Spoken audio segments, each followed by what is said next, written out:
अस्सलाम वालेकुम, मैं Shahbaz Singh grow wise school of business के प्लेटफॉर्म से। जैसे कि आप लोगों को पता है कि हमारा आज कैप 4 का रिफ्रेशर स्टार्ट हुआ है।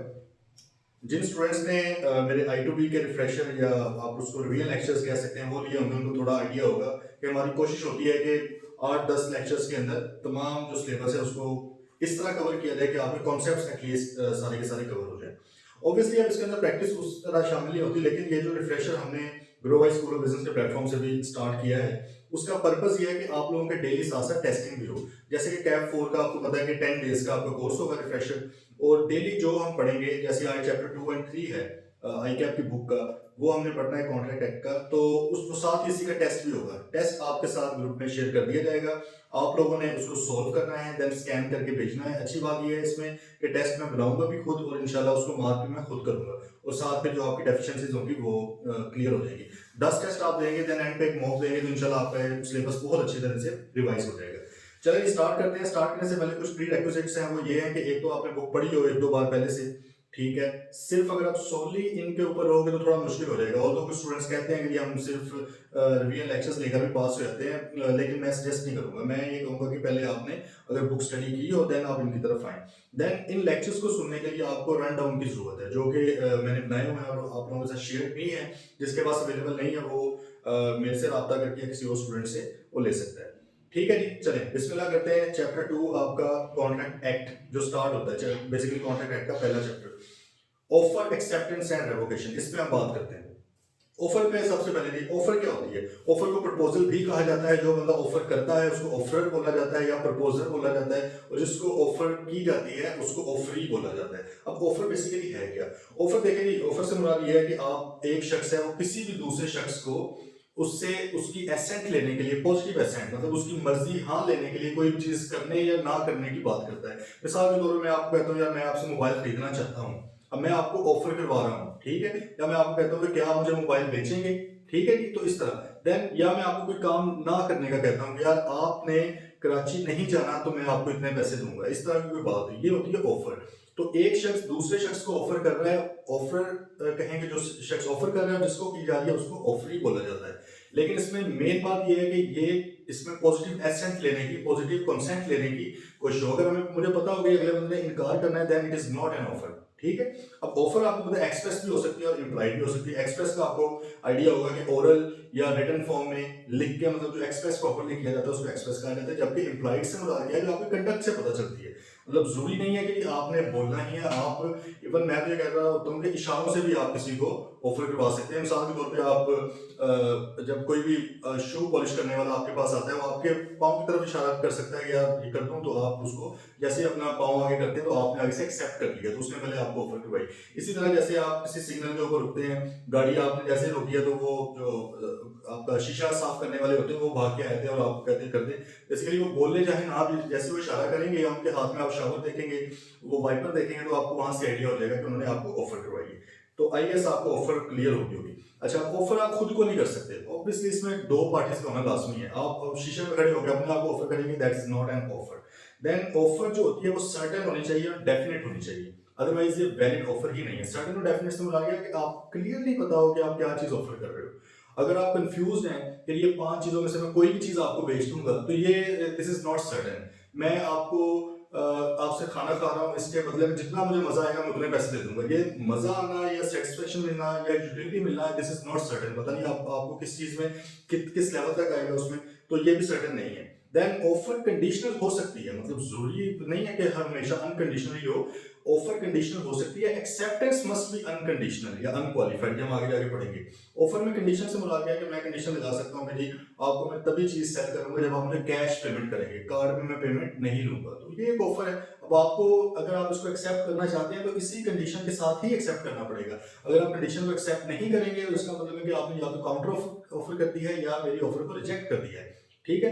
देन आपको आइडिया होगा invitation to offer is not an offer. Invitation to offer से मुराद क्या है कि मैं आपको ऑफर नहीं कर रहा, मैं आपको इनवाइट कर रहा हूं कि भाईजान आप आके मुझे ऑफर करें।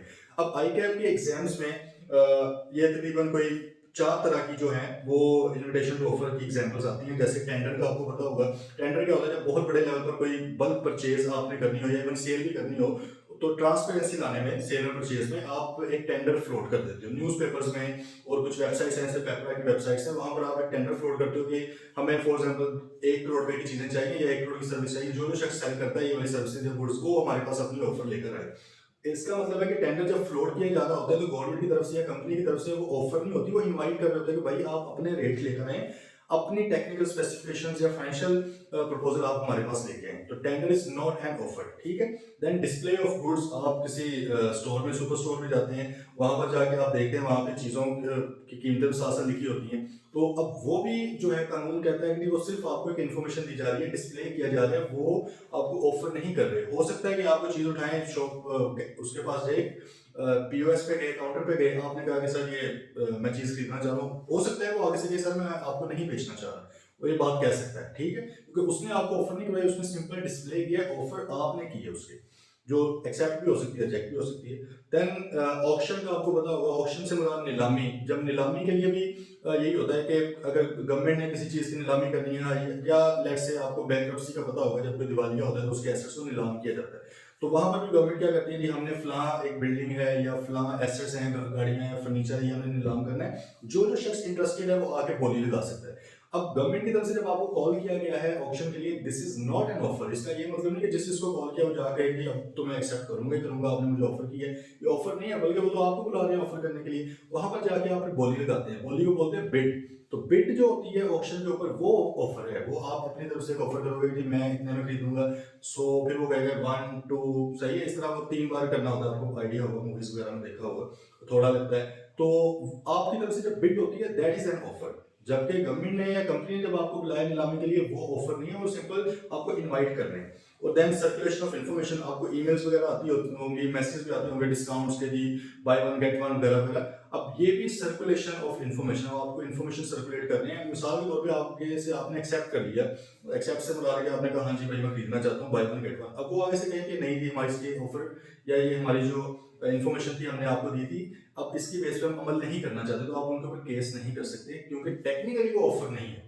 बोलने को आम अल्फाज में आप बोल सकते हो, लेकिन एज पर कॉन्ट्रैक्ट एक्ट वो ऑफर नहीं थी। उन्होंने सिंपल आपको एक इन्फॉर्मेशन सर्कुलेट की थी कि सर हमारे पास ये वाले आर्टिकल्स पड़े हैं, ठीक है। तो invitation offer is not an offer, ये आपको अब आइडिया हो गया होगा। अब नेक्स्ट बात आ गई है ऑफर की कम्युनिकेशन किस तरह की जाती है। ऑफर की कम्युनिकेशन जैसे हमने बताया कि एक्सप्रेस भी हो सकती है, मतलब वर्ड्स में भी हो सकती है, रिटन या ओरल, या इम्प्लाइड भी हो सकती है, कंडक्ट ऑफ पर्सन के थ्रू भी हो सकती है। देन ये कंप्लीट कब होती है कम्युनिकेशन, कब ये समझा जाएगा कि कम्युनिकेट हो गई, अगले बंदे तक पहुंच गई, जब ऑफरी की नॉलेज में चीज आ जाएगी। ऑफरी की नॉलेज में चीज आना बहुत ज्यादा जरूरी है, अदरवाइज ऑफर है ही नहीं, ठीक है।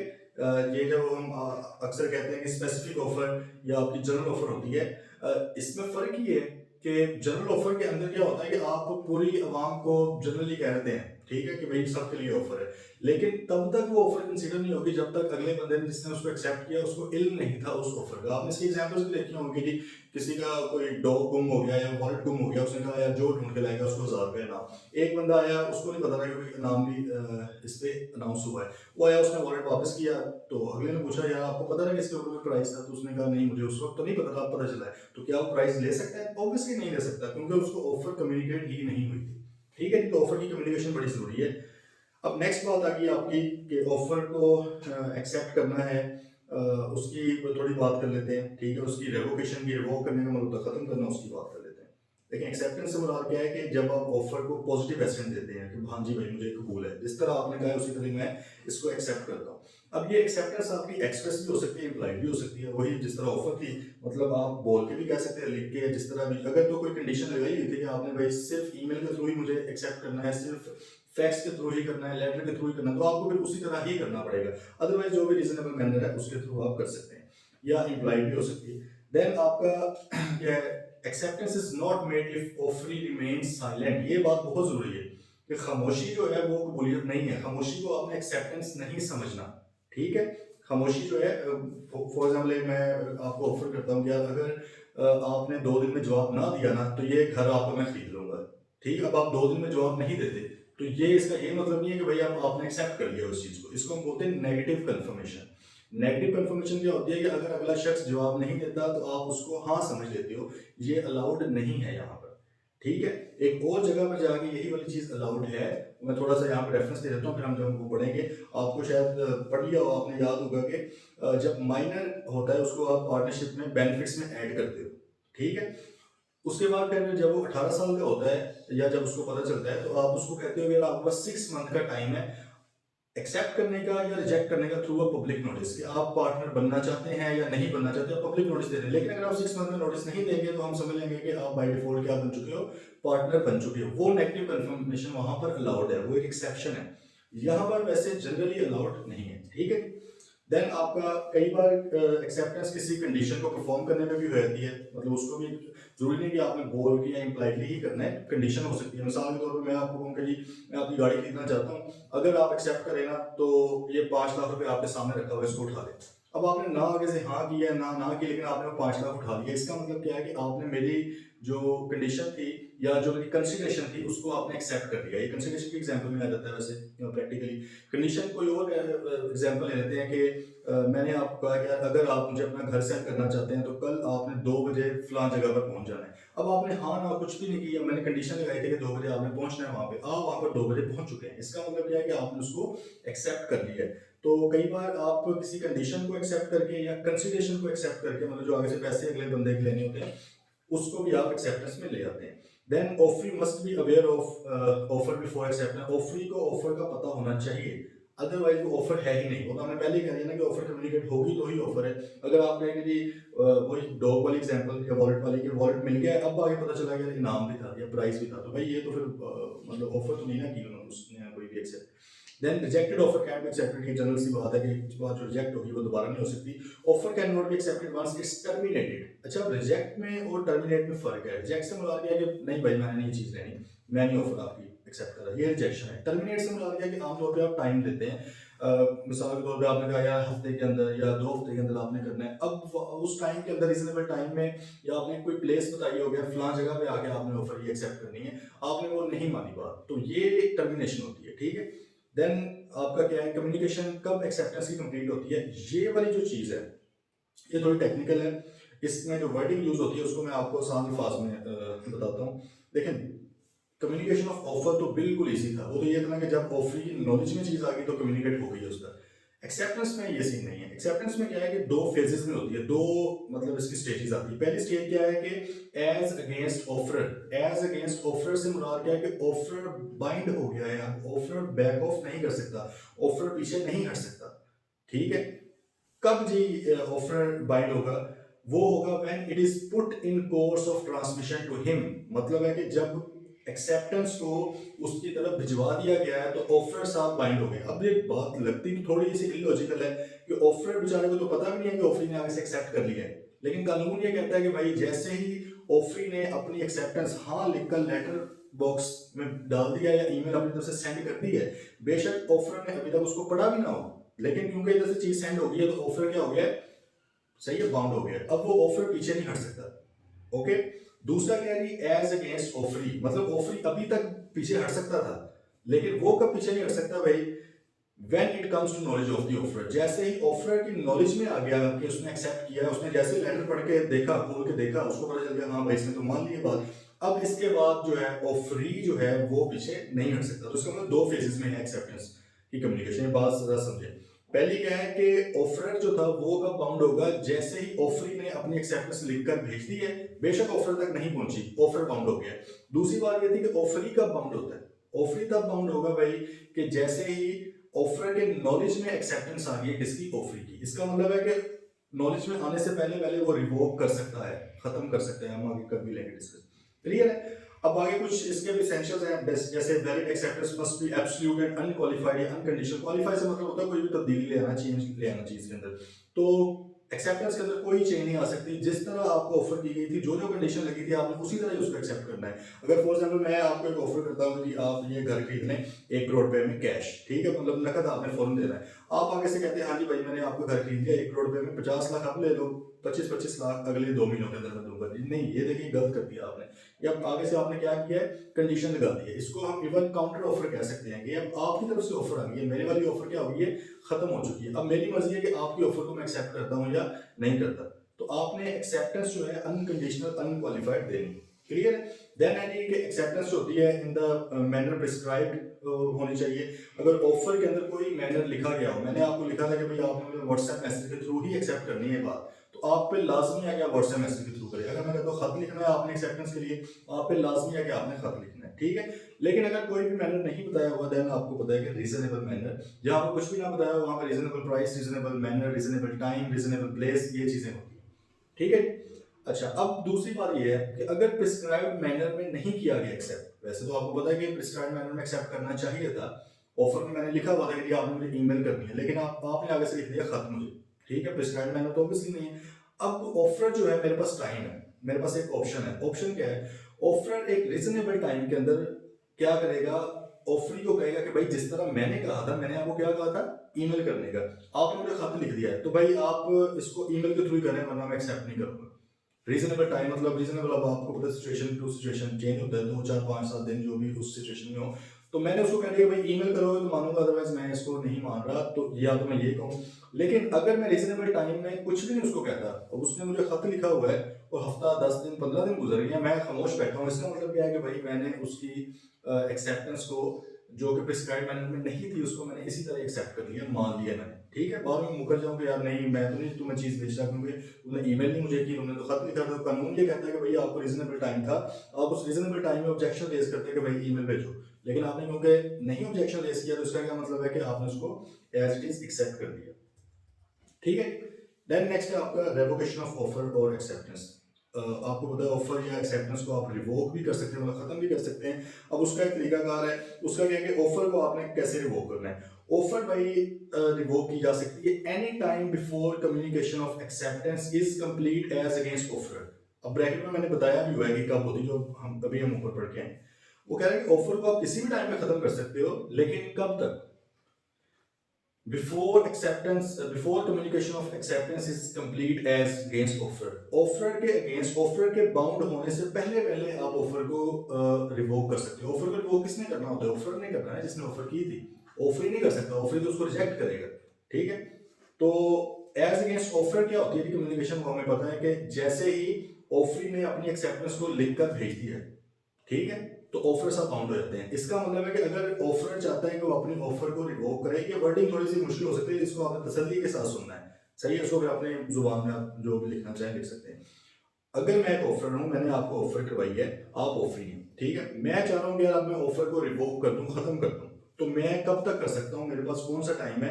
मेरे पास टाइम ये है कि भाई जब तक आपने अपनी एक्सेप्टेंस लिखकर मुझे भिजवाई ना हो। मेरे तक पहुंचने वाली बात बिल्कुल नहीं है यहाँ पे करनी। सिंपल सी बात है कि जैसे आपने लेटर लिखकर मुझे भेज दिया है, बेशक मेरे तक नहीं पहुंचा, अब मैं अपनी ऑफर को रिवोक नहीं कर सकता। मैं अब किसी भी तरह अपनी ऑफर को रिवोक नहीं कर सकता। क्यों? क्योंकि मैं बाउंड हो चुका हूं। यही तो हमने ऊपर पढ़ा, ठीक है। दूसरी बात क्या है कि एक्सेप्टेंस में भी रिवोक, अब एक्सेप्टेंस की बात आ गई कि एक्सेप्टेंस जो है उसको कब रिवोक किया जा सकता है। अब देखें, ऑफर को रिवोक किसने करना होता है? ऑफर ने, अगर वो करना चाहता है। एक्सेप्टेंस को रिवोक कौन करेगा? एक्सेप्टर, जो कौन है? ऑफरी है। ऑफरी ने एक्सेप्ट की थी ना। अब ऑफरी साहब के पास भी ऑप्शन है, अगर वो चाहते हैं यार गलती से एक्सेप्ट कर ली थी, नहीं नहीं मैंने तो नहीं करनी थी, मैं इसको रिवोक करना चाहता हूँ, बेशक आप कर सकते हैं। लेकिन आपने कब करनी है? Before its communication is complete as against offeree. Offeree के बाउंड होने से पहले पहले। अब ऑफरी का बाउंड होता है, अभी हमने ऊपर पढ़ा है, जब उसकी नॉलेज में आती है आपकी एक्सेप्टेंस, ठीक है। तो जैसे ही ऑफर के नॉलेज में आपकी एक्सेप्टेंस आती है, तो ऑफरी वहां पे बाउंड हो जाता है। तो इसका मतलब है कि ऑफर के एक्सेप्टेंस को खोलने से पहले पहले आप उसको रिवोक कर सकते हैं। मिसाल प्रैक्टिकल ले लेते हैं। मिसाल के तौर पे आपने खत लिखा दिया, आपके पास एक ऑफर है, आपने 10 तारीख को उसका जवाब लिख दिया खत में कि हाँ जी सर मैं इसको एक्सेप्ट करता हूँ। और खत आपको पता है कि टीसीएस के थ्रू भेजें, एक दिन तो लग जाता है। वो आपने 12 बजे लेटर लिखा ही वाला, लेकिन आपको थोड़ी देर बाद किसी बंदे ने आगे बताया कि इससे सस्ते रेट में मैं तुम्हें ले दूंगा ये फलां चीज, तुम इसको रिजेक्ट कर दो। अब देखें मसला यहाँ पे आगे कि अगर आप चाहते हैं एक्सेप्टेंस को रिवोक करना, जो कि आप कर चुके हो, एक्सेप्ट खत तो निकल गया ना आपके हाथ से, अगर आप इसको रिवोक करना चाहते हो तो आपने अपना दूसरा खत, रेवोकेशन वाला खत पहुंचाना है उस बंदे तक, ऑफर तक। कब तक? एक्सेप्टेंस वाला खत खुलने से पहले पहले, ठीक है। अब आप फौरन खत लिखोगे, आपने भाग के गए टीसीएस, आपने कहा ये वाला खत भी उसी बंदे को पहुंचा दो, पहले वाला भी निकल गया, दूसरे वाला भी निकल गया। अब अगले दिन दोनों खत मिसाल के तौर पे एक ही टाइम पे पहुंच गए। टीसीएस वाला क्या, उसने कहा सर ये 2 खत आएगा। अब 2 खत के ऊपर कुछ नहीं लिखा हुआ, अगर तो उसके ऊपर लिखा हो यार ये एक्सेप्टेंस है, ये रेवोकेशन है, फिर वो जो वाला भी खत पहले ओपन कर लेगा, उसकी बेस पे हो जाएगा। लेकिन लेट्स से कुछ भी नहीं लिखा हो, अब दोनों अब किस्मत है, ठीक है। अगर तो उसने एक्सेप्टेंस वाला खत पहले ओपन कर लिया, इसका मतलब है कि अब ये प्रॉमिस बन चुका है, अब इसके अंदर अगर कंस्ट्रक्शन वगैरह भी है तो प्रॉपर ये कॉन्ट्रैक्ट बन चुका है, अब ये रिवोक नहीं हो सकता। लेकिन अगर उसने रेवोकेशन वाला पहले पढ़ लिया तो हम भी तो यही कह रहे हैं कि ऑफरी की नॉलेज में, ऑफर की नॉलेज में आने से पहले पहले अगर रेवोकेशन भी हो जाए तो वो एक्सेप्टेबल है। क्लियर है ये बात? अच्छा, revocation of offer can B, आप किस किस तरह ऑफर को रिवोक कर सकते हो। एक तो ये है कि आप उसको सिंपल एक नोटिस दे दें कि भाई रिवोक मैं कर रहा हूँ क्योंकि अभी हमने ऊपर पढ़ा है। देन आप उसको अगर कोई प्रिस्क्राइब टाइम था या कोई रीजनेबल टाइम था वो लैप्स हो गया, आपने कहा यार हफ्ते के अंदर करो वरना खत्म है, तो ऑटोमेटिकली रिवोक होगी। या अगर टाइम मेंशन नहीं भी था तो रीजनेबल टाइम के अंदर उसने बंदे ने एक्सेप्ट नहीं किया तो वो देन भी रिवोक होगी। देन कोई आपने कंडीशन लगाई थी, ऑफरिंग ने उस कंडीशन को मीट नहीं किया तो ऑफर ऑटोमेटिकली रिवोक हो चुकी है। या ऑफरर जो है उसकी वो फोत हो गया है या वो पागल हो गया है, इंसैनिटी में चला गया, इंसेन हो गया है, और ये बात एक्सेप्टेंस से पहले पहले ऑफरी को पता चल गई है। मिसाल के तौर पर ऑफर की डेथ हुई है, अभी ऑफरी ने एक्सेप्ट नहीं किया था, ठीक है, उसे पता चल गया कि यार इसकी डेथ हो गई है, अब ऑटोमेटिकली ऑफर क्या हो गया, रिवोक। लेकिन अगर उसने एक्सेप्ट कर लिया उसके बाद उसको पता चला गया उसकी डेथ हो गई, इस केस में ऑफर रिवोक नहीं हुई क्योंकि आगे से ऑफर एक्सेप्ट हो चुकी है, अब ये कॉन्ट्रैक्ट बन चुका है। अब अगर तो ये पर्सनल नेचर का कॉन्ट्रैक्ट था फिर तो ऑटोमेटिकली लैप्स हो जाएगा। लेकिन अगर ये कॉन्ट्रैक्ट पर्सनल नेचर का नहीं था, आम मतलब बिजनेस का कॉन्ट्रैक्ट था, देन ऑफर के लीगल रिप्रेजेंटेटिव जो हैं, उसके कानूनी वर्सा जो हैं, वो इसको परफॉर्म करेंगे। ये आप लोगों को आइडिया है, बाकी आगे चैप्टर 6-7 जब हम पढ़ेंगे उसमें इसको डिस्कस करते हैं, ठीक है जी। देन एक और तरीका है बाय नॉन एक्सेप्टेंस और रिजेक्शन बाय ऑफरी, ऑफरी ने आगे से रिजेक्ट कर दिया तो ऑटोमेटिकली ऑफर रिवोक हो गई है।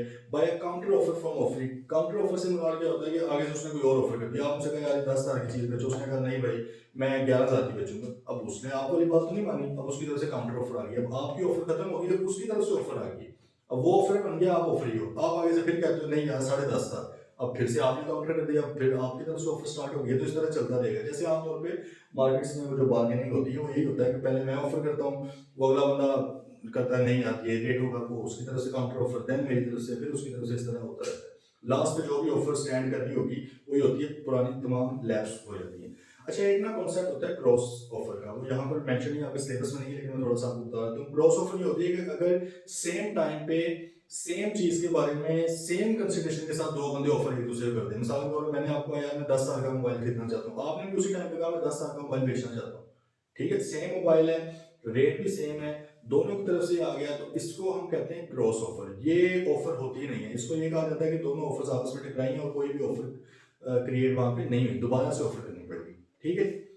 देन लास्ट में कम्युनिकेशन ऑफ रेवोकेशन कब कंप्लीट होती है, इसमें भी दो है कि as against person making it का मतलब है जो भी रिवोक कर रहा है, मतलब है कि एक्सेप्टेंस को रिवोक अगर कोई कर रहा है तो वो कौन करेगा, ऑफर करेगा, और अगर ऑफर को रिवोक कर रहा है तो वो कौन करता है, ऑफरर करता है, ठीक है। अब इसमें भी दो फेज हैं कि as against person making it, मतलब है कि जिस बंदे ने रिवोक की है, चाहे वो एक्सेप्टेंस हो या चाहे वो क्या हो दूसरी ऑफर हो, उस वो कब कम्युनिकेशन उसकी कंप्लीट होगी, when it is put in course of transmission to other party. जैसे फॉर एग्जांपल एक बंदे ने एक्सेप्टेंस को रिवोक किया है, जैसे उसने लेटर लिखकर भेजा है, ठीक है, तो वो बाउंड हो गया, मतलब है कि अब वो रेवोकेशन से पीछे नहीं हट सकता, बाद में ये नहीं कहेगा नहीं यार मैंने तो एक्सेप्टेंस वाला ही भेजा था, नहीं भाई जैसे ही आपने लेटर लिख दिया रेवोकेशन वाला आप बाउंड हो गए। दूसरी तरफ क्या है, as against the person to whom it is made, जिसको रेवोकेशन की गई है, चाहे ऑफर की हो चाहे एक्सेप्टेंस की हो, वो कब बाउंड होगा, जब उसकी नॉलेज में चीज आएगी। क्लियर है जी, बिल्कुल ही। लास्ट में बस थोड़ा सा इसका और रह गया, प्रॉमिस का आपको पता ही होगा। बेसिकली मैंने नोट्स बनाने की कोशिश इस तरह की है कि पहले हम एक ही जो कॉन्सेप्ट होगा, टॉपिक होगा, उसके बारे में तमाम जितनी भी चीज़ें हैं रेलिवेंट वो हम डिस्कस कर लेंगे। जैसे ऑफर की एक्सेप्टेंस की बातें थी वो हमने सारी कर ली है, अब हमें ऑफर और एक्सेप्टेंस का पता चल गया है, वो आपको पता है कि ऑफर जब एक्सेप्ट हो जाती है वो क्या बन जाती है, वो प्रॉमिस हो जाती है, ठीक है। ऑफर जिसने ऑफर की हुई थी पहले उसको ऑफर बोला जाता था, अब जब वो प्रॉमिस बन गया तो उसको प्रॉमिसर बोला जाएगा, और ऑफरी था वो जिसको ऑफर की गई थी, अब क्योंकि उसने प्रॉमिस को एक्सेप्ट कर लिया, अब ऑफरी को प्रॉमिस ही बोला जाएगा, ठीक है। देन एग्रीमेंट है, एग्रीमेंट आपको आइडिया है कि एक ऐसा प्रॉमिस जिसके अंदर वैलिड कंसीडरेशन हो, without consideration there is no agreement, लेकिन कुछ 4-5 एक्सेप्शंस हैं जो हम आगे जाके पढ़ेंगे। जनरल रूल क्या होता है, no consideration is equal to no agreement. अगर कंसीडरेशन नहीं है, कंसीडरेशन क्या है, पैसे वगैरह या कोई भी चीज़ अगले बंदे ने देनी है, मिसाल के तौर पर मैं शॉप पर गया, मैंने कहा आप ये 50 रुपए का आप मुझे बन दे दें, ठीक है। अब दुकानदार के लिए 50 रुपए कंसिडरेशन है जो मैंने उसको देने, मेरे लिए वो जो बन या जो ब्रेड है वो कंसिडरेशन है, ठीक है। आप किसी से गए गाड़ी खरीदने, आपने कहा यार 50 लाख की गाड़ी बेच दें, जिस जो सेलर है गाड़ी का उसके लिए क्या कंसिडरेशन है 50 लाख रुपया, आपके लिए कंसिडरेशन क्या है जो आपको उसके बदले में मिल रही है। तो इसको क्विड प्रो वो भी कहते हैं कि समथिंग फॉर समथिंग, सही है। जो एक चीज आप दे रहे हैं उसके बदले में जो भी आपको मिल रहा है दैट इज कॉल्ड कंसिडरेशन। तो कॉन्ट्रैक्ट बनने के लिए, कॉन्ट्रैक्ट तो बात की चीज है, इवन एग्रीमेंट बनने के लिए भी आपको कंसिडरेशन का होना लाजमी है। आप लोगों ने शायद प्रैक्टिकल, इसकी मैं आपको एग्जांपल देता हूँ। कुछ दिन पहले एक सोशल मीडिया पे न्यूज आ रही थी कि वो शाहरुख की एक मूवी थी ओम शांति ओम, उसमें पाकिस्तानी एक एक्टर भी गए हुए थे। तो उन्होंने कहा था कि भाई मैंने 1 रुपया लेकर वहां पर काम किया। बेसिकली वो एक भी ना लेते तो क्या था, एक is nothing, 1 rupee is nothing. लेकिन 1 रुपया क्यों लिया, इस वजह से क्योंकि इंडिया के अंदर भी कॉन्ट्रैक्ट एक्ट 1872 ही चलता है। और आपको पता है कि without consideration there is no agreement. अगर वो 1 रुपया भी ना लेते तो वो एग्रीमेंट ही नहीं होना था। बाकी डिटेल में आगे इसको पढ़ लेंगे कंसिडरेशन को। अच्छा जी, अब अगर प्रॉमिस है मतलब ऑफर एक्सेप्टेंस है और साथ कंसिडरेशन भी आ गई है तो एग्रीमेंट बन गया। अब अगर एग्रीमेंट है और उसके अंदर इन्फोर्सिबिलिटी भी आ गई, इन्फोर्सिबिलिटी से मतलब क्या है कि अगर कोई भी बंदा बैक ऑफ करता है, अपनी परफॉर्मेंस को पूरा नहीं करता, उसके खिलाफ केस किया जा सकता है। अगर इस तरह का कोई एग्रीमेंट है, इन्फोर्सेबल है, तो वहां पर फिर आप उसको कॉन्ट्रैक्ट बोलेंगे। और आपको पता है कॉन्ट्रैक्ट एक्ट 1872 कॉन्ट्रैक्ट्स के ऊपर लगता है, एग्रीमेंट्स के ऊपर नहीं लगता। तो इसका मतलब एग्रीमेंट और कॉन्ट्रैक्ट में फर्क हो गया। अदरवाइज डेफिनेशन की जरूरत क्या थी। एग्रीमेंट तो हर वो चीज है जिसके अंदर ऑफर एक्सेप्टेंस मतलब प्रॉमिस बन गया प्लस कंसीडरेशन आ गई, उसको एग्रीमेंट बोल दिया जाएगा। लेकिन कॉन्ट्रैक्ट सिर्फ वो वाले एग्रीमेंट्स हैं जिनके अंदर इन्फोर्सिबिलिटी बाय लॉ है। मिसाल के तौर पे घर के अंदर जो डोमेस्टिक आपके एग्रीमेंट्स होते हैं वो भी एग्रीमेंट्स ही। मिसाल के तौर पर मैंने घर वालों को कहा कि यार चलें आज अगर खाना अच्छा हुआ तो मैं आप लोगों को कहीं बाय घुमाने लेकर जाऊंगा। अब ये बाय लॉ इसके अंदर प्रिजम्पशन नहीं है कि आप इसके ऊपर कोई केस कर सकते हो। मिसाल के तौर पर खाना अच्छा लगा, मुझे बड़ा मजा आया, लेकिन उन्होंने कहा चलो जी अब बाहर चले, मैं आगे से कहता हूँ नहीं यार मैं तो नहीं बाहर लेके जा रहा, ठीक है। तो ये क्या है कि क्योंकि उसके अंदर इन्फोर्सिबिलिटी नहीं है। दोस्तों की बैठक होनी थी, हमने कहा यार चलो आज शाम को सारे इकट्ठे होंगे, मेरी तरफ से पार्टी, ठीक है। अब मैं सारा खाना तैयार करके बैठा हूँ, 5 लोगों को बुलाया, 2 लोग आए, 3 लोग आए ही नहीं। अब क्या हम 3 लोगों के खिलाफ में केस कर सकता हूँ? नहीं कर सकता, क्योंकि कानून ये प्रिजम्पशन रहता है कि ये जो सोशल होते हैं, मोरल होते हैं या रिलीजियस ऑब्लिगेशन होती हैं, ये आम तौर पे इन्फोर्सिबिलिटी नहीं होती अनलेस आप इनके अंदर इन्फोर्सिबिलिटी ले आओ। अगर आप स्पेसिफिकली ये लिख दो कि भाईजान अगर आप ये नहीं करेंगे तो मैं आपके खिलाफ केस करूंगा, तो बेशक वो वाला भी क्या है, कानून बन जाएगा, वो कॉन्ट्रैक्ट बन जाएगा। लेकिन बाय जनरल रूल नहीं होता। रिलीजियस की एग्जाम्पल ले लेते हैं। मस्जिद के अंदर इमाम साहब ने कहा कि जी सारे लोग अपना अपना कोई ना कोई हिस्सा डालें। तो एक बंदे ने कहा कि यार जी मैं भी 10 बोरी सीमेंट या कोई भी चीज़ ले लूंगा, ठीक है। उधर क्योंकि पॉजिटिव रिलीजियस बातें आपको पता हो रही होती हैं, तबलीगी जमात में भी गए हूँ, वहाँ पे वो कहते हैं कि आप वहाँ से 3 दिन लगाए हैं, 40 दिन लगाए, बंदा थोड़ा उधर मोटिवेट होता है, ठीक है। बाद में जब आप आए अपनी असली हालत में, तो आपने कहा कि नहीं भाई मैं तो मतलब नहीं जा पा रहा, या मेरे और काम है, या कुछ भी आप अपने वो सोचने लगे। अब वहां पर आप बैक ऑफ लीगली तो कर सकते हैं, ठीक है। क्योंकि कानून वैसे इस्लामिकली एथिकली बेशक वो गलत होगा कि आपने कमिटमेंट की है, बाद में आप कहें मैं तो नहीं पैसे पे कर रहा, मैं तो नहीं सीमेंट की बोरी लेकर दे रहा, या मैं तो नहीं आपके साथ जा रहा, एथिकली इस्लामिकली वो गलत है। लेकिन लीगली कानूनी तौर पे रिलीजियस ऑब्लिगेशंस के अंदर इन्फोर्सिबिलिटी होती ही नहीं है। क्लियर है जी? तो ये था जी आपका चैप्टर 2 कॉन्ट्रैक्ट एक्ट का सेकंड चैप्टर, उसको हम स्टार्ट करते हैं, validity of contracts and agreements. लेकिन इससे पहले मैं आपको एक बात कहना चाह रहा हूँ जो कि अब मैं हर लेक्चर में कहा करूँगा। वो ये है कि इस वीडियो को सुनने के लिए, देखने के लिए ये कोशिश की गई है कि इस तरह बनाई जाए कि मेरी भी आगे आपके सामने प्रेजेंस हो, ठीक है। आई गेस मुझे इससे ज़्यादा थोड़ी समझ आती है चीज़ों की, और साथ आपको रन डाउन नोट्स भी मेरे नजर आ रहे हो। अच्छा, अब इसमें आपने करना ही है कि काइंडली इसको आपने जो हाई क्वालिटी है 720 है 1080 उस पर आपने इसको सुनना है, ठीक है। ये क्योंकि यूट्यूब पर अपलोड होंगे तो वहां पर भी आपको फैसिलिटी होती है, तो ताकि आपको बिल्कुल क्लियर नजर आए, ठीक है। ये बिल्कुल आपको नजर आएंगे, जो वर्डिंग है वो भी आएगी। मैं कोशिश ये है कि आपको साइड पे खोलने की वो बुक जरूरत ना हो। अगर आप खोलना चाहें तो चलो बड़ी अच्छी बात है, वो बेस्ट प्रैक्टिस है।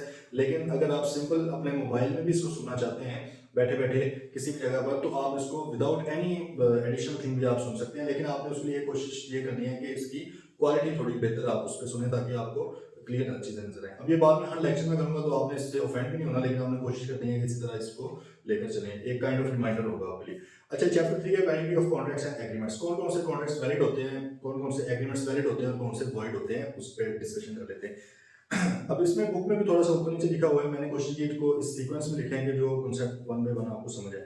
सबसे पहली बात, एग्रीमेंट तो हमने पढ़ लिया चैप्टर 2 के अंदर। एग्रीमेंट क्या होता है? जो प्रॉमिस हो और जिसके अंदर कंसिडरेशन हो, सही है। इसका मतलब no agreement, sorry no consideration is equal to no agreement, सिवाय कुछ एक्सेप्शंस के, वो हम पढ़ लेंगे बाद में। तो आमतौर पर जनरल रूल ये एग्रीमेंट तो वो होता है, वो वैलिड एग्रीमेंट है। लेकिन कुछ वॉइड एग्रीमेंट्स भी होते हैं, कुछ ऐसे एग्रीमेंट्स हैं जो जिनका कानूनी तौर पर कोई उनका मतलब आप कह सकते हैं कि पॉइंट ही नहीं है, ठीक है, कोई स्टांस नहीं है उनका ऐसे एग्रीमेंट्स का, और वो कॉन्ट्रैक्ट नहीं बन सकते। वॉइड का मतलब क्या होता है, जो इलीगल चीज होती है, जो आप कर ही नहीं सकते, ठीक है। अब इसी रन डाउन के बिल्कुल लास्ट में मैंने आप लोगों को कुछ लीगल टर्म्स 12-14 बताई हुई हैं, आपने कोशिश करनी है कि आप उनको याद कर लें, थोड़ी सी हैं बस। एक तो ये है कि कई बार एक आधा एमसीक्यू हो सकता है, जैसे एक बार क्वेश्चन में आई कि आपने 500 में एक पूछा भी हुआ लीगल टर्म का मतलब क्या होता है। अब वो सिलेबस के अंदर, बुक के अंदर यूज नहीं हुई थी, लेकिन वहां पर पूछ लिया। एक तो फिर मैंने कोशिश किया कि आपको सेंटर से बता दिया जाए, ठीक है। उसमें मेरी अलग से एक वीडियो भी रिकॉर्डेड है, अगर आप वो भी सुनना चाहें तो आप सुन सकते हैं, और पीडीएफ भी मैंने ग्रुप में शेयर भी की हुई है, या आप बता दीजिएगा, दोबारा मैं शेयर कर दूंगा। तो वो आपने लाजमी करना है। सेकंड, उसका फायदा ये है कि आप जब लिखेंगे, अपने आंसर्स लिखेंगे, तो कहीं कहीं पे अगर आप कोई लीगल टर्म यूज करेंगे तो उसका बहुत ही अच्छा एक्सप्रेशन मिलता है। जैसे आपने एक कहना होगा कि इलीगल है, ठीक है, आप उसकी जगह पे अगर वॉइड वर्ड यूज करते हो, तो वॉइड और इलीगल में थोड़ा फर्क है, लेकिन हर इलीगल चीज वॉइड होती है, ठीक है।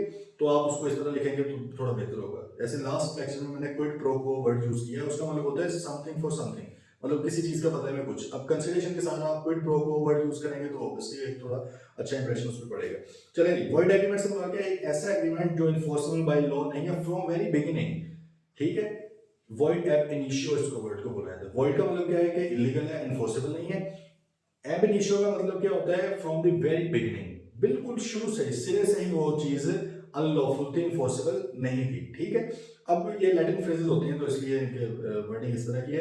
वॉइड एब इनिशियो का मतलब क्या होगा कि भाई ये चीज पहले दिन से ही, जब से वजूद में आई है, ये इन्फोर्सेबल बाय लॉ नहीं है। जैसे कि आपको पता है कि माइनर के साथ कॉन्ट्रैक्ट, माइनर के साथ आप कॉन्ट्रैक्ट नहीं कर सकते, लेकिन उसमें भी एक्सेप्शन है। ये मैंने इसलिए एग्जांपल यहाँ पे लिखी है कि आपके माइंड में फॉरेन एक्सेप्शन भी है, फॉरेन क्वेश्चन है कि सर ने ये यहाँ पे लिख दिया, लेकिन उसकी एक्सेप्शन तो है। तो एक्सेप्शन क्या होती है, बेसिक नेसेसिटीज आप दे सकते हो, माइनर को दे सकते हो, या माइनर के जो डिपेंडेंट्स होते हैं उनको दे सकते हो। माइनर को आप पार्टनरशिप में जब आप जाके पढ़ेंगे कि बेनिफिट्स में भी ऐड कर सकते हैं, और तो पार्टनर नहीं उसको बना सकते, माइनर को आप एजेंट भी बना सकते हो, ठीक है। तो वो कुछ एक्सेप्शंस है, लेकिन आमतौर पे माइनर के साथ कॉन्ट्रैक्ट क्या होता है जी, वॉइड एब इनिशियो। अच्छा, ऐसा एक एग्रीमेंट जो आपका अनसर्टन चीज का, और चीज का पता ही नहीं है कि किस चीज के ऊपर है, पैसे अनसर्टन हो, कंसिडरेशन अनसर्टन हो, कंसिडरेशन हो ही ना, ये सारी क्या है, वॉइड एब इनिशियो एग्रीमेंट्स हैं। तो इसका मतलब है कि ऐसा एग्रीमेंट जो वॉइड हो, कॉन्ट्रैक्ट तो किसी सूरत बन ही नहीं सकता, वो तो एग्रीमेंट ही नहीं है, ठीक है। सेकंड चीज आ गई, अब वैलिड कॉन्ट्रैक्ट क्या होता है। वैलिड कॉन्ट्रैक्ट सबसे पहले तो जी वो इन्फोर्सेबल एग्रीमेंट होना चाहिए, ऐसा पहले तो उसके अंदर एग्रीमेंट वाली तमाम खूबियां मौजूद हो, मतलब ऑफर हो, वैलिड वाली ऑफर की आपको सारी आपने पढ़ ली है, क्या एसेंशियल है, बिल्कुल सही ऑफर हो, एक्सेप्टेंस बिल्कुल ठीक हो, मतलब बिल्कुल अच्छे सा वो प्रॉमिस हो, ठीक है, एज पर नो प्रॉमिस हो, देन उसके अंदर कंसीडरेशन भी हो, देन जाके वो एग्रीमेंट बनेगा, और ये इसके अंदर इन्फोर्सेबिलिटी भी हो, देन जाके वो कॉन्ट्रैक्ट बनता है। हमने पढ़ लिया इसको, ठीक है। दूसरा है oral contract is also valid except if any specific law requires it to be written, ठीक है। ओरल कॉन्ट्रैक्ट भी हो सकते हैं, जुबानी कलामी भी आप कॉन्ट्रैक्ट कर सकते हैं, अनलेस कोई लॉ स्पेसिफिकली रिक्वायर करे। आपको पता है आर्बिट्रेशन आपने पढ़ी हुई है आगे जाके चैप्टर में भी, और एक जगह एक्सेप्शंस में भी, वहां पे आर्बिट्रेशन ये है कि आपने रिटन फॉर्म में एग्रीमेंट आपस में करना है कि हम आर्बिट्रेशन सालसी की तरफ, पंचायत की तरफ जाना चाहते हैं, आउट ऑफ कोर्ट सेटलमेंट करना, वो अब रिटन है। और इस तरह आप लोगों को याद होगा कि या आगे हम पढ़ लेंगे, जो हमने एक्सेप्शंस हैं, नो कंसिडरेशन नो एग्रीमेंट की एक्सेप्शंस हैं, उसमें आपने कंप्लीटेड गिफ्ट पढ़ा हुआ है, ठीक है, आपने नेचुरल लव एंड अफेक्शन पढ़ा, उसमें पढ़ा हुआ है रिटर्न होनी चाहिए। तो अब वहां पर रिक्वायर करता है लॉ स्पेसिफिक रिटर्न हो, अदरवाइज कॉन्ट्रैक्ट आपको पता है कि ओरल भी हो सकते हैं, जुबानी भी मैंने आपको कह दिया कि मैं आपसे चीज खरीदूंगा और आपने भी आगे से एक्सेप्ट कर दिया, हाँ जी मैं बेचूंगा, तो भाई ये हो गया कॉन्ट्रैक्ट, ये बिल्कुल वैलिड है। हाँ, ये बात है कि जो वकील हैं, जो लॉयर्स हैं, उनको इसको प्रूव करने में मुश्किल पेश आएंगी, ठीक है, लेकिन कानूनी तौर पे ये, हम तो सिर्फ यहाँ पे कानून पढ़ रहे हैं, हम प्रैक्टिस नहीं पढ़ रहे किस तरह करनी है, तो कानूनी तौर पे प्रॉपर ये कॉन्ट्रैक्ट है। अच्छा, अब कॉन्ट्रैक्ट की इसेंशियल्स आ गई, पेपर में बेहद बेहद बार आया है, बहुत ज्यादा आता है, तो बड़ा एग्जामिनर का एक फेवरेट क्वेश्चन है, तो आप इसको कॉन्सेप्ट इसका ले लें, बाकी इसको याद कर लीजिएगा। क्या क्या एसेंशियल है, एसेंशियल से बता गया कि ये एक चीज जरूरी है, अगर इसमें से एक भी चीज मिसिंग होगी तो कॉन्ट्रैक्ट वो नहीं बनेगा। पहले नंबर पे है कि agreement is not expressly declared to be void by law. Contract के अंदर जो एग्रीमेंट यूज हो रहा है, वो किसी भी कानून ने एक्सप्रेसली उसको वॉइड डिक्लेयर ना किया हो, किसी भी कानून ने उसको एक्सप्रेसली अनइन्फोर्सेबल ना करार दिया गया हो, वो हमने आगे पढ़ लेना है। उसको आपको पता होगा, वेजिंग वाले जैसे जुआ है, आप कानून ने बिल्कुल ही मना किया हुआ है, कोई जुआ हो ही नहीं सकता, ठीक है। फिर ऐसे एग्रीमेंट जिसके अंदर कंसेंट फ्री ना हो, मर्जी फ्री ना हो बंदे की, कानून ने कहा हुआ है भाई नहीं हो सकते, फ्रॉड वगैरह किया, कोरिजन के थ्रू किया, कानून ने कह दिया हुआ है, ठीक है। अनसर्टन हो ऑब्जेक्ट, अनलॉफुल हो कंसिडरेशन ऑब्जेक्ट, ये हम आगे जाके पढ़ लेंगे। इसका मतलब वो वाले एग्रीमेंट्स को कॉन्ट्रैक्ट बन ही नहीं सकते। सेकंड नंबर पे फ्री कॉन्सेंट होनी चाहिए। Free from what? कॉन्सेंट आपको पता है, कॉन्सेंट से मुराद होता है मर्जी, लेकिन कॉन्सेंट की भी डेफिनेशन पहले हम आगे जाके दोबारा देख लें। कॉन्सेंट से मुराद, सिंपल कॉन्सेंट से मुराद क्या होता है कि दो तीन चार जितनी भी पार्टीज जो एग्रीमेंट है, कॉन्ट्रैक्ट है, वो सारी सेम पेज के ऊपर है। कंसेंसस एड आइटम, इसके लिए टेक्निकल वर्ड यूज होता है, लैटिन फ्रेज है। सारे सेम पेज पे है। अच्छा, अब सेम पेज पे तो आ गए, लेकिन सेम पेज पे लाया पता नहीं किस तरह के, हमको कुट मार करके लाया गया, अगवा करके लाया गया, कोई बयान दिलवाया गया हमसे, या फ्रॉड करके, मिसरिप्रेजेंटेशन करके, तो वो फिर कॉन्सेंट फ्री नहीं हुई। ठीक है, तो फ्री फ्रॉम 5 थिंग्स होने चाहिए। Free from fraud, free from misrepresentation, free from corrosion, free from undue influence and free from mistake. हम नेक्स्ट चैप्टर में इसको डिटेल में पढ़ लेंगे। देन पार्टीज जो करनी है contract, they must be competent to contract, वो काबिल होनी चाहिए कॉन्ट्रैक्ट करने के। ठीक है, मतलब है कि वो साउंड माइंड की पार्टी हो। अनसाउंड माइंड पर्सन, जो कोई भी बंदा जो थोड़ा सा पागल है, वो कॉन्ट्रैक्ट नहीं कर सकता।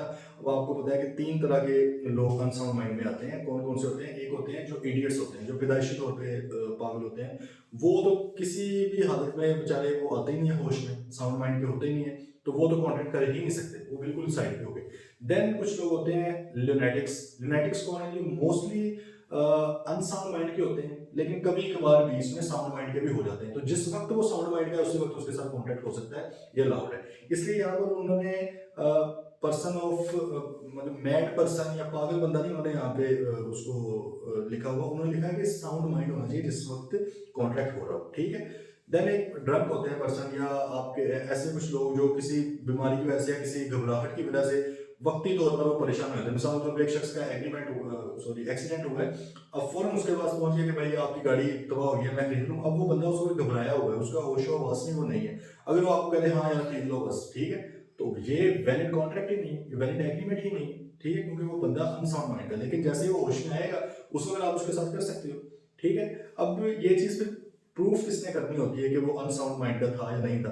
अगर तो वो देखें कि मोस्टली टाइम अनसाउंड माइंड का होता है। अब कोर्ट को तो पता है यार ये बंदा 24 घंटों में 20 घंटे अनसाउंड माइंड का है, तो लॉजिकल बात है कि दूसरा बंदा जो है वो साबित करेगा कि यार इन 4 घंटों में अनसाउंड माइंड का नहीं था, साउंड माइंड का था। ठीक है। लेकिन अगर एक शख्स है वो 24 घंटों में 1-2 घंटे अनसाउंड होता है, बाकी बिल्कुल सही होता है, तो आपको वही साबित करेगा कि भाई मैं बाकी टाइम पे भी अनसाउंड का था। सही है। तो जो शख्स एग्रीव्ड है, उसने उस तरह उसको लेकर चलना है। देन आपको दूसरा पता है कौन बंदे कॉन्ट्रैक्ट नहीं कर सकते? पर्सन्स डिस्क्वालीफाइड फ्रॉम कॉन्ट्रैक्टिंग, वो नहीं कर सकते। तो इसका मतलब है कि अगर आप कॉन्ट्रैक्ट करना चाहते हो तो you must be a person not disqualified from contracting.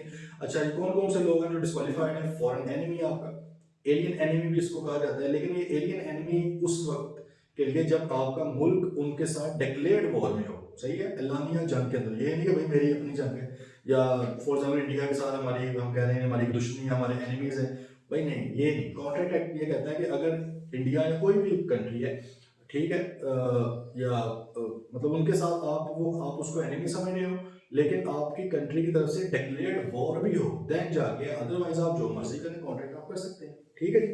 Then convict. Convict से मुराद क्या है? ऐसा बंदा जो मुजरिम हो, जिसके ऊपर जुर्म साबित हो चुका हो और वो इम्प्रिजनमेंट में हो, और मतलब कैद के अंदर हो। अगर एक मुलजिम कैद के अंदर है, उसके साथ आप कर सकते हो। लेकिन अगर मुजरिम है, आपको पता होगा एक्यूज और कॉन्विक्ट में फर्क होता है। कॉन्विक्ट कौन होता है? जिसके ऊपर जुर्म साबित हो जाए। तो मुजरिम के साथ ड्यूरिंग दैट ड्यूरेशन जिसमें वो प्रिजन में है, आप उसके साथ कॉन्ट्रैक्ट नहीं कर सकते। लेकिन अगर उसकी खत्म हो गई है सजा, फिर कर सकते हो। या अगर वो पैरोल पे है, पैरोल से मुराद क्या होता है?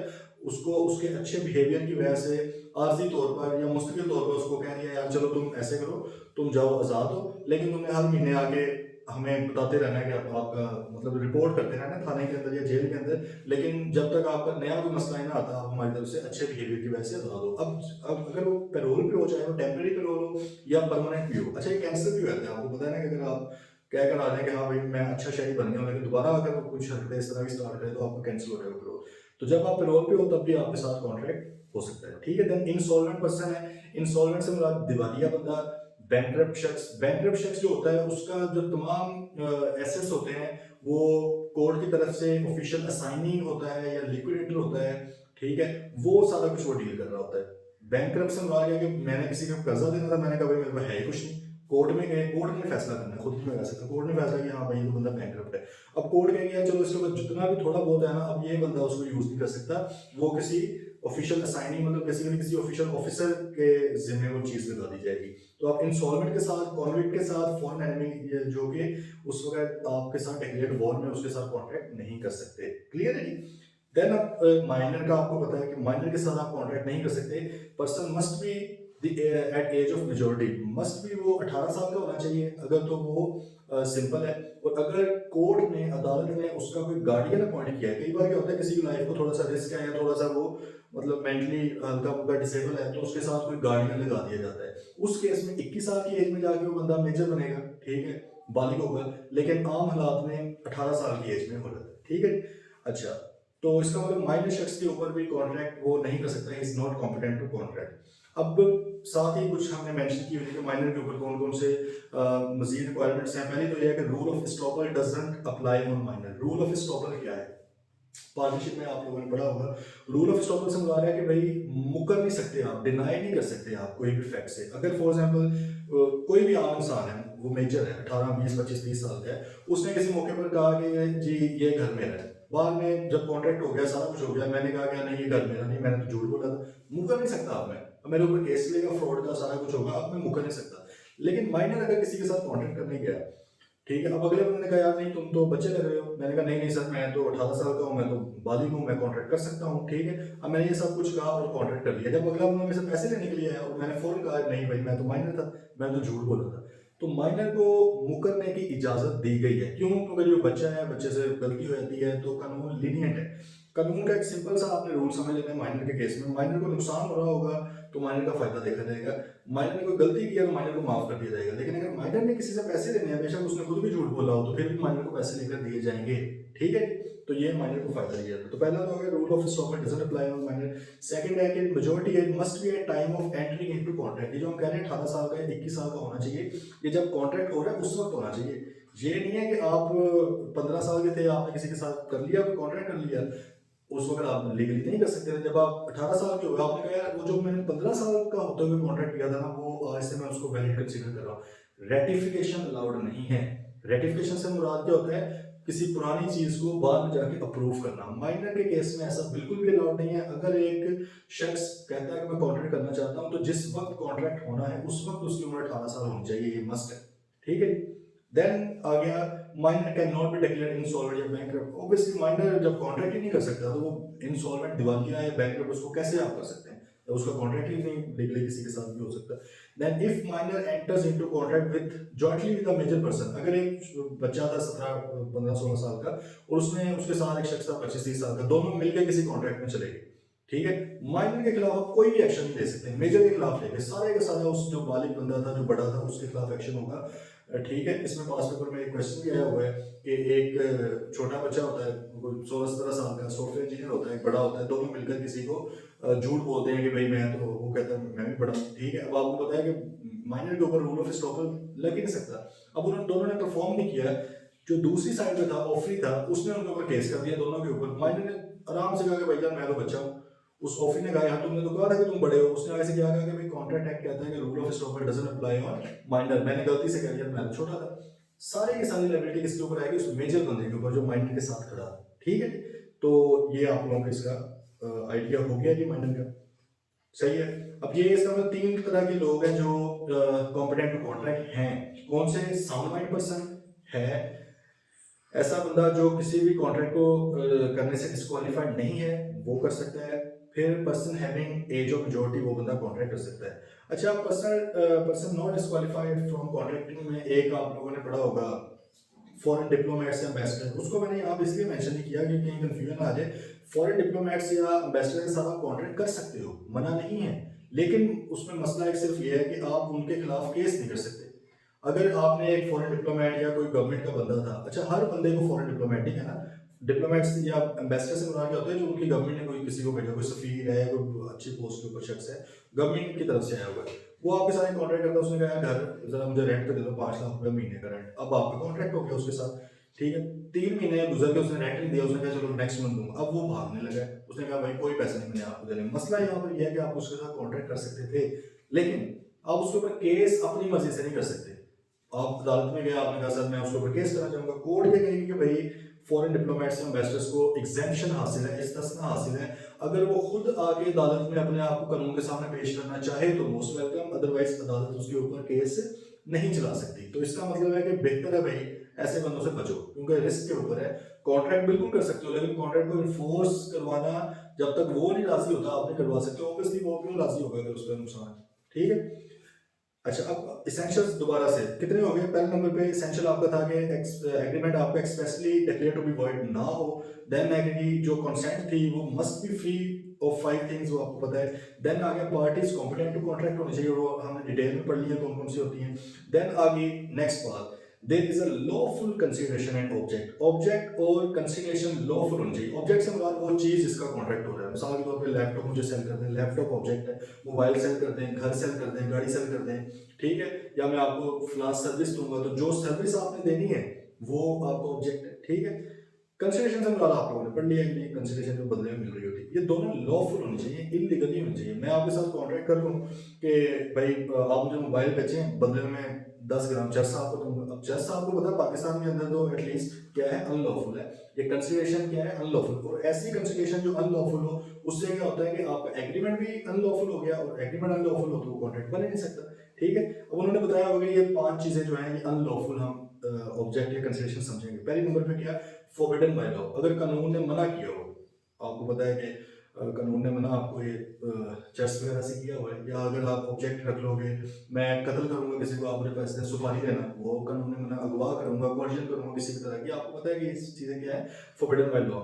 देन ऐसी नेचर का है that it would defeat the provision of any law.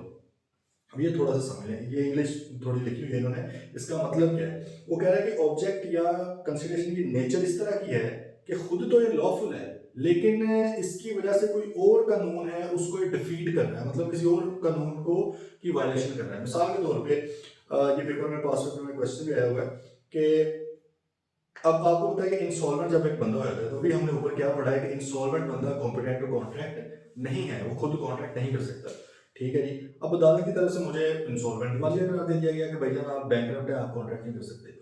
अब मेरी चीजें बिक रही हैं, नीलाम हो रही थी, क्योंकि मैंने फॉर एग्जाम्पल किसी का 10 करोड़ देना था, एसेट मेरे पड़े हुए थे 3 करोड़ पे, फ्री में हुआ था क्योंकि मेरी लाइबिलिटीज ज्यादा, एसेट्स कम है, और वो 3 करोड़ के एसेट बिक रहे हैं। मैं बीच में गया, मैंने कहा कि यार मैं अपना एसेट खुद खरीदना चाहता हूँ। बीच में कॉन्ट्रैक्ट एक्ट 1872 आ गया, उसने कहा कि भाई you are not competent to contract, आप तो कर ही नहीं सकते। मैंने कहा अच्छा यार चलो फिर क्या करें। अब मैं वापस गया, मैंने अपने भाई को कहा कि यार ये लो, ये 50 लाख रुपया लो, ठीक है, फलां वाली चीज़ मुझे बड़ी पसंद है, वो उठा कर तुम ले आओ। अब तुम तो कर सकते हो ना। अब वो बंदा गया वहाँ पर, सही है, लेकिन अब इसका मकसद देखिए, मकसद उसका ये है कि मैंने अपने बिहाफ पे उसको भेजा है, ठीक है, लेकिन उसने लाकर चीज किसे देनी है, मुझे ही देनी है। तो ऐसी चीज, अब मकसद तो फोल हो गया ना सारा। इंस्टॉलमेंट पर्सन को रोकने का मकसद ये था कि भाई अब इस बंदे के पास कोई पैसा नहीं है, ये कुछ भी नहीं कर सकता, लेकिन मैंने पैसा किसी और को देके वहां से काम करवाने की कोशिश की है। तो इसका मतलब क्या है कि वो भी कानून बनाने की मतलब क्या जरूरत रहेगी, उसका मकसद ही क्या रहेगा अगर आप इस तरह बाईपास करेंगे, ठीक है।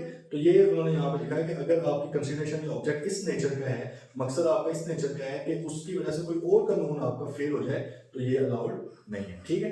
देन आगे फ्रॉडलेंट है, अगर कंसिडरेशन ऑब्जेक्ट फ्रॉड है, उसके अंदर फ्रॉड को हम आगे बढ़ भी लेंगे तो वो भी अनलॉफुल है।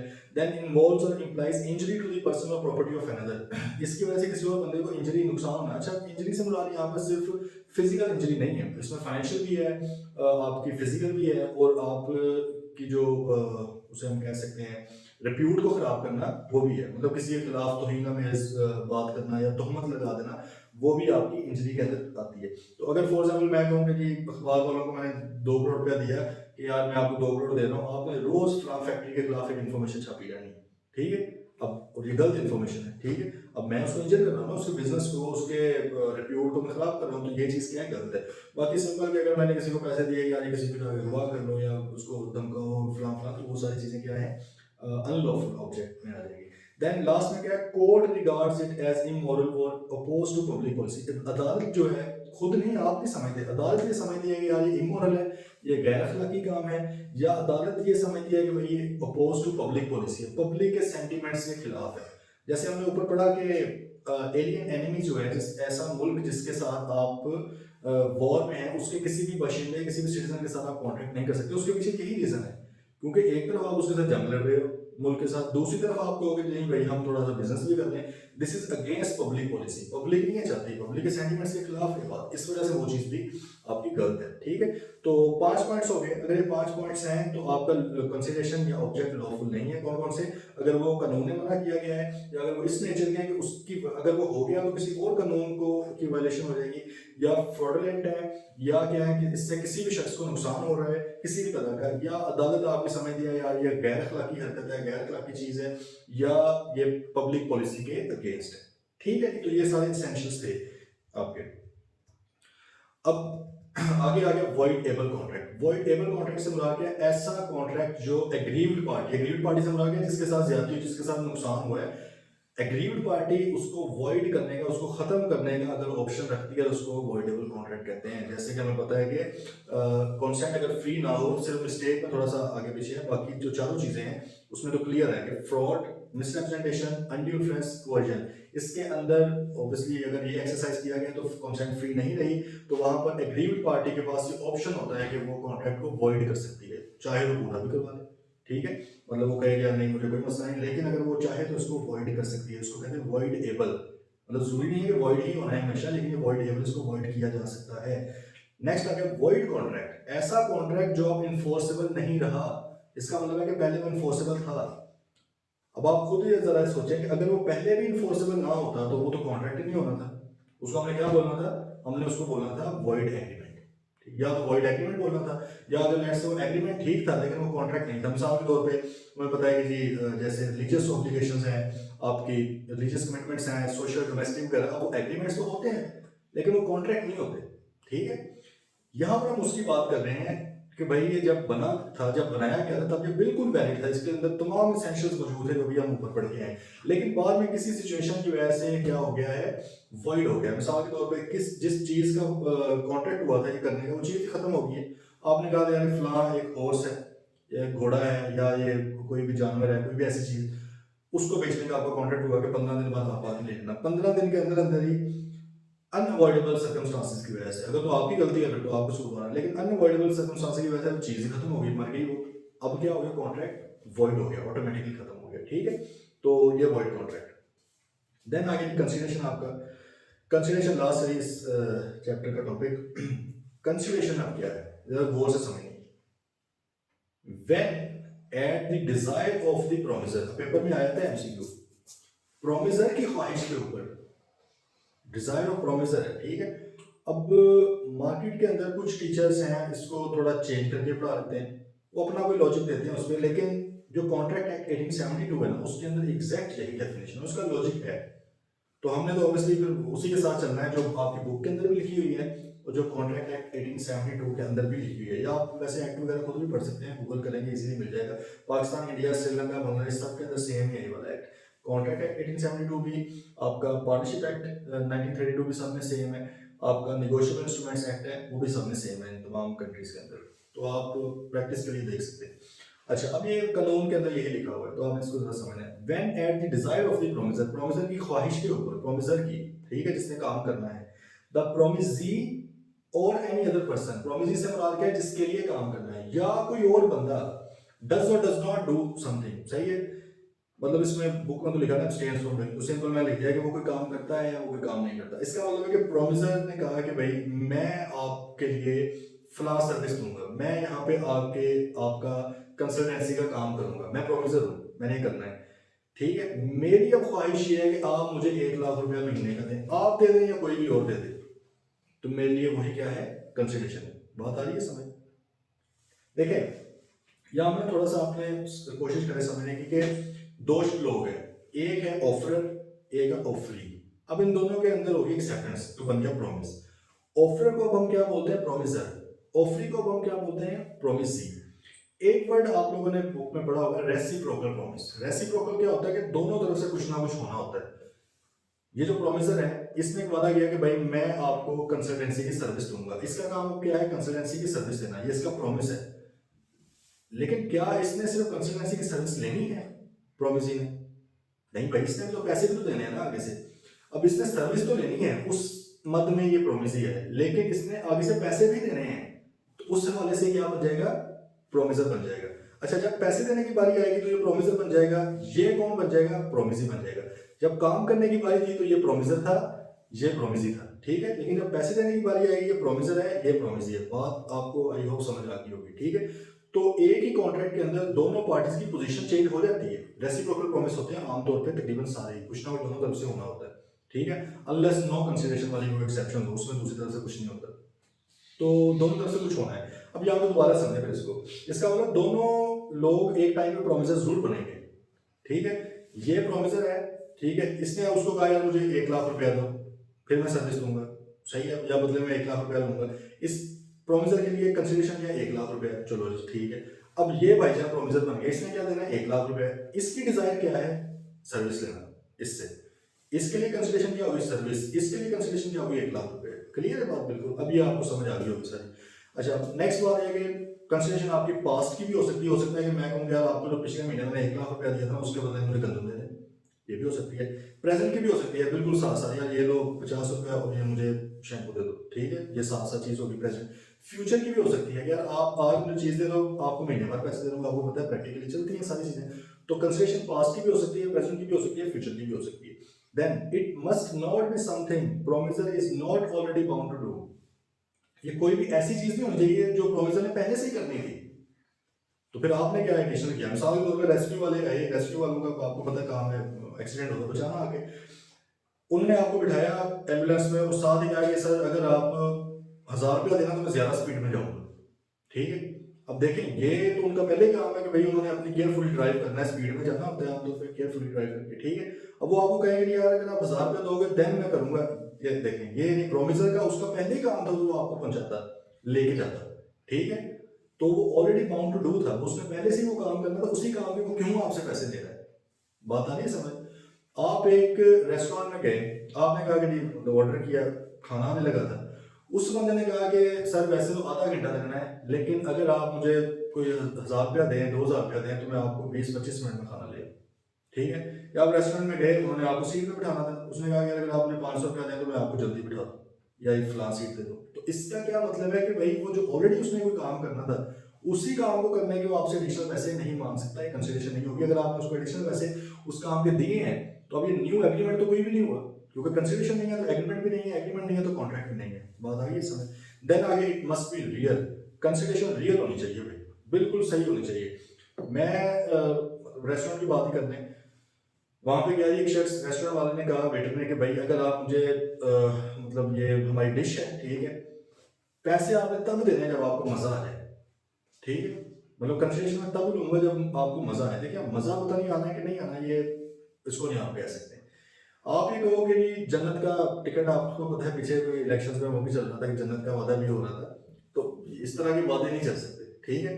तो ये क्योंकि रियल नहीं है ना ये चीज़, तो माइंड में मेरे बड़ी चीज़ें आ रही हैं, लेकिन चले अभी इग्नोर करते हैं कि भाई कंसिडरेशन मस्ट बी रियल, और रियल वाली होनी चाहिए कंसिडरेशन। अब नेक्स्ट बात क्या है, ये जो रूल हमें पता है, no consideration is equal to no agreement. भाई अगर कंसिडरेशन नहीं है तो एग्रीमेंट ही नहीं है, खत्म, ठीक है। एक्सेप्ट द फॉलोइंग, साथ ही कॉन्ट्रैक्ट एक्ट ने कहा यार कुछ एक्सेप्शंस हैं, इनके ऊपर नहीं है रूल लागू होता है। अदरवाइज अगर कंसिडरेशन नहीं है तो एक्सेप्ट एग्रीमेंट ही नहीं है। इसलिए हमने कहा कि वो जो जावेद शेख था उसने 1 रुपया उसने कहा कि मैंने शाहरुख से या उनके प्रोड्यूसर से चार्ज किया अपनी एक्टिंग का, ठीक है। 1 रुपया क्यों किया? क्योंकि अगर वो ना करता तो एग्रीमेंट ही नहीं था, एग्रीमेंट ना होता तो कॉन्ट्रैक्ट ही नहीं था, बाद में मसले हो जाते थे, वो कोई इन्फोर्सबिलिटी थी नहीं उसके अंदर, इसलिए 1 रुपया चार्ज किया।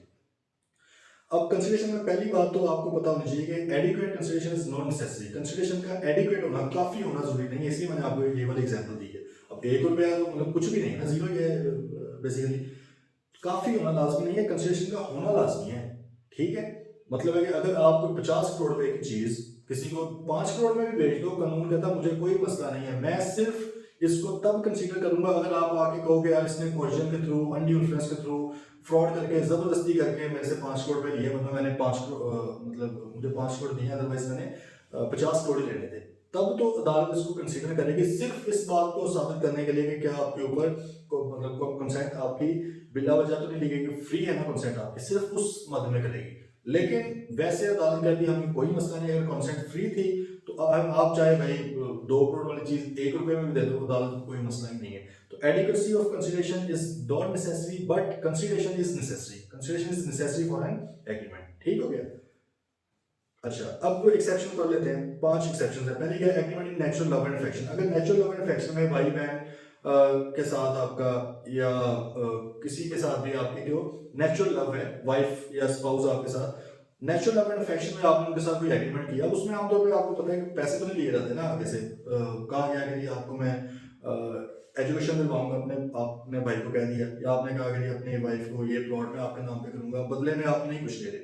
लेकिन इसकी भी कुछ प्री रेक्विजिट्स हैं, वो आप लोगों ने पढ़ी होंगी बुक में, जैसे कि रिटर्न होना चाहिए, ठीक है, देन नेचुरल लव होना चाहिए उस टाइम पे। बाद में अगर साबित हो जाए कि भाई जबरदस्ती था, लड़ाई थी हमारी, तो फिर वो नेचुरल लव था ही नहीं, तो उसके अंदर तो कंसिडरेशन आनी चाहिए, अदरवाइज वो एग्रीमेंट नहीं बन सकता।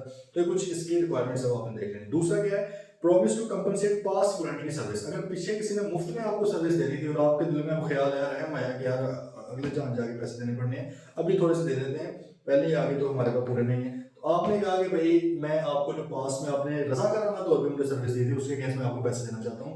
अब इस वक्त तो आप उससे ना आगे से कुछ ले रहे, तो ये भी विदाउट कंसिडरेशन है। मिसाल के तौर पर किसी ने कोई 2 साल पहले आपको कोई सर्विस दे दी, किसी भी तरह की आपकी चीज़ें खराब हो रही थी, उसने बचा दी, आपने उसको कहा यार नहीं, मुझे मैंने कहा था तुम्हें करने का, ठीक है, क्योंकि अभी हमने पढ़ा कि at the desire of provision होना चाहिए, प्रोविजन की मर्जी हो तो अगला बंदा कुछ करे ना, लेकिन अगर मेरी मर्जी ही ना हो तो उस बंदे ने खुद ही कर दिया, तो मैं उसको इनकार कर सकता हूँ। लेकिन 2-2.5 साल बाद मेरे दिल में आया कि यार उसको दे ही देते हैं यार पैसे।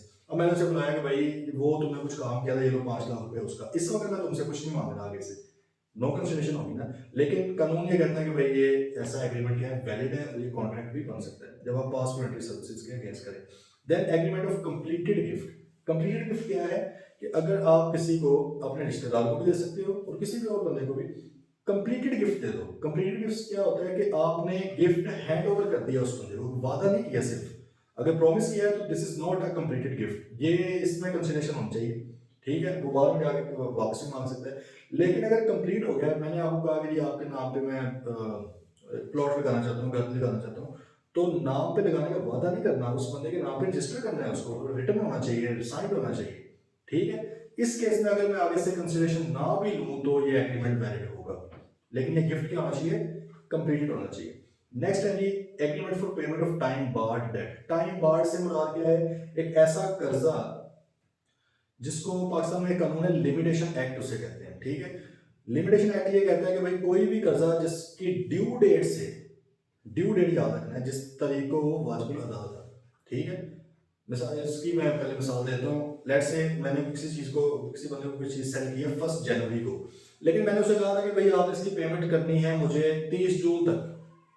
अब ड्यू डेट क्या है, 30 जून है, 1 जनवरी नहीं है, ये याद रखना है, पेपर में आ सकता है आपको क्वेश्चन।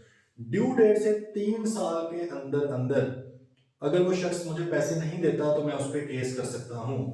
इसी एग्जाम्पल को लें, 30 जून से 3 साल, 30 जून 2024 है, तो 25, 26, 27, 30 जून 2027 तक मैं उस पर केस कर सकता हूँ कि भाईजान आप मेरे पैसे दें।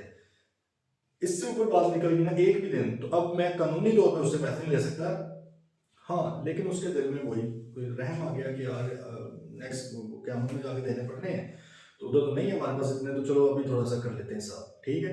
वो बंदा वापस है, उसने कहा यार याद है वो 3, 3.5, 4 साल पुराने तुम्हारे कोई पैसे थे, वो मैंने देने थे। आपने कहा यार अब याद तो मैंने दिल पे लिखा हुआ वैसे तो। उसने कहा यार चलो मैं आपको पैसे देने के लिए तैयार हूँ, ठीक है।